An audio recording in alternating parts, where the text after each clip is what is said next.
Welcome to Sempri's Rhetoric, your YouTube channel for all things rhetorical.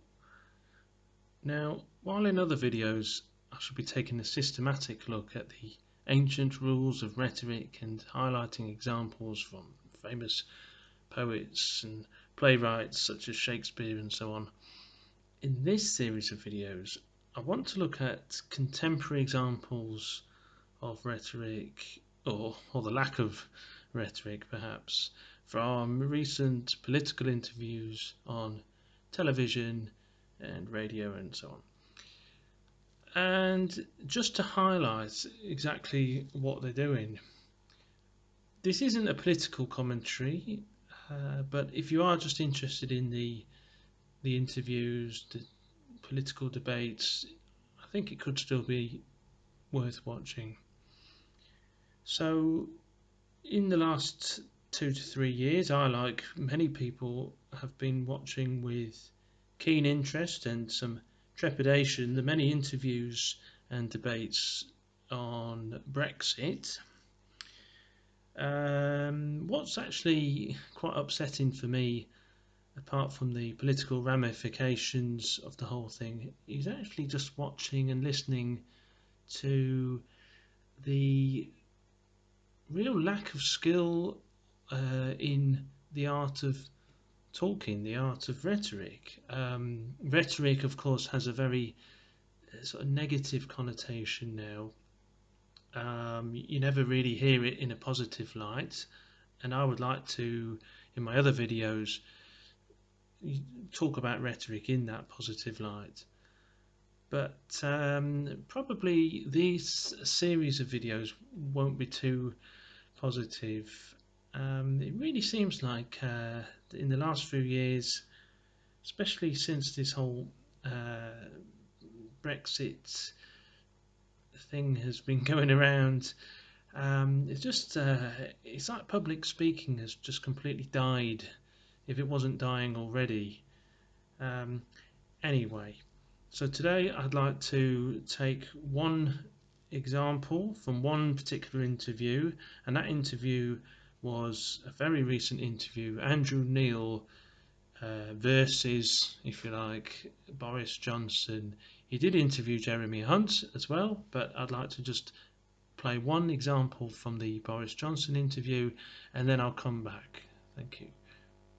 Strains us to do. If you look at what the backstop does, it presents the Prime Minister of the UK, presents the government of the UK with an unacceptable choice. I understand that. Well, I don't think people do. Do you think what our viewers really understand? What I'm trying to get across to you is that the EU will not agree to make the backstop in the negotiations. It's a precondition for the negotiations. What has changed now? What has changed now is that there is a different approach to the negotiations, a new optimism about what we can do, a new spirit of determination to come properly out of the EU and to get a fantastic deal. And we do that by remitting the solutions to frictionless trade across the Irish border, Northern Irish border, and indeed all other borders, to the work that needs to be done to do a free trade agreement. That is the way to do it. And I'm telling you, in time will tell that the EU will not agree to doing it that way, but we shall see. You're quite confident that Parliament won't rule out no deal, aren't you? Well, Andrew, Parliament has had several opportunities just recently so you are confident to say that they don't want a no-deal Brexit, and they have not taken that option. So if you are increasingly optimistic that my colleagues in Parliament, all of us, will be able to work together to get something done and get it across the line. Yeah.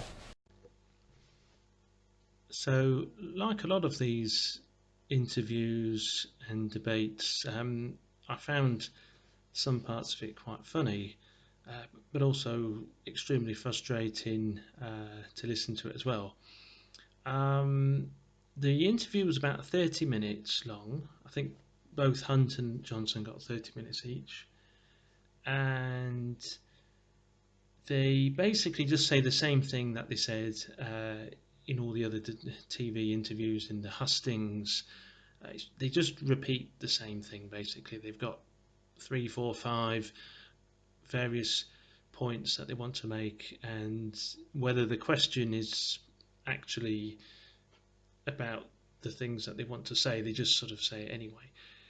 So the little clip from that 30-minute interview that I wanted to show to you or play to you was just this funny moment when they're talking over each other for a length of time that seems longer than what you would normally expect two people just to keep talking completely separate sentences. It reminded me of something from a Mozart opera like Don Giovanni or Marriage of Figaro, hence the photograph or the picture. So, firstly, actually, I'd like to say that I'm not a great public speaker. Well, I'm not a public speaker at all. I don't find myself speaking particularly well myself, so I'm really a student of rhetoric, certainly not a master of rhetoric. But what surprises me is that Boris Johnson is not actually better at these TV interviews and debates. I would have thought he'd actually be really good given his background, his education. I mean, at Oxford University, I think he led a debating society, and I know he studied English and classics. He was supposed to be a standout student, and he studied ancient literature and so on. So I don't know. I mean, obviously Johnson's got a lot of skills with speaking. Of course, rhetoric's not just about speaking. My skill in rhetoric is more in the written side of things, as Johnson's probably is as well. I don't know. I've not read any of his works, but he does stutter an awful lot in his interviews, probably to buy time to think of an answer to give.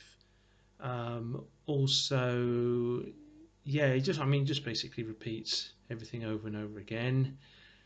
And he says "you know" a lot, which is a very modern fault of speaking, just to say things like, for example, or "you know" all the time.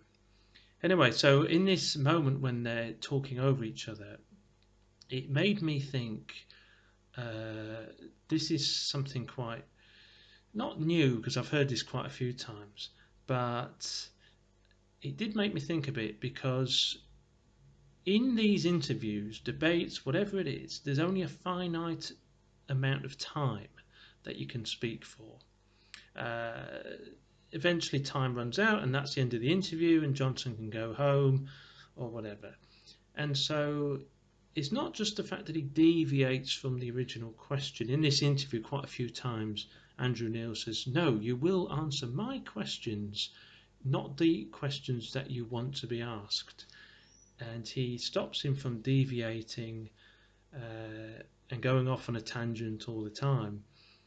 But I noticed that Johnson, even though the interviewer is interrupting for good reason in this case, and saying, "Can you get back on track?" or "Okay, we know this already, thank you very much," Johnson just carries on. And I think the reason why he just carries on, and in this case just speaking completely over or under the voice of Andrew Neil, where to the point where you can't really hear what either of them are saying. They're certainly not in harmony like in a Mozart opera, but what he's doing, I think he's just running the clock down, to use a sort of Brexit term there. He's thinking, look, I've got 30 minutes, and if I just keep talking, deviate from the question, say something about, when I was the mayor of London, crime went down and all this, even though it didn't, but I think he's just basically using up time, and the interviewer did very well, I think, in this case, to say, look, I'm sorry, but we don't have time to hear this sort of never-ending sentence, because that's actually what he does. And for the first time, actually, maybe I'm a bit naive. I thought, oh, I never really noticed that as a tactic, but I'm pretty sure now it's a pre-planned tactic. But it's very childish. It's very weak sort of tactic to resort to, and I just wanted to share that moment, really.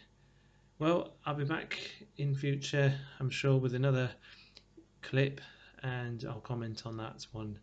So see you around. Thank you.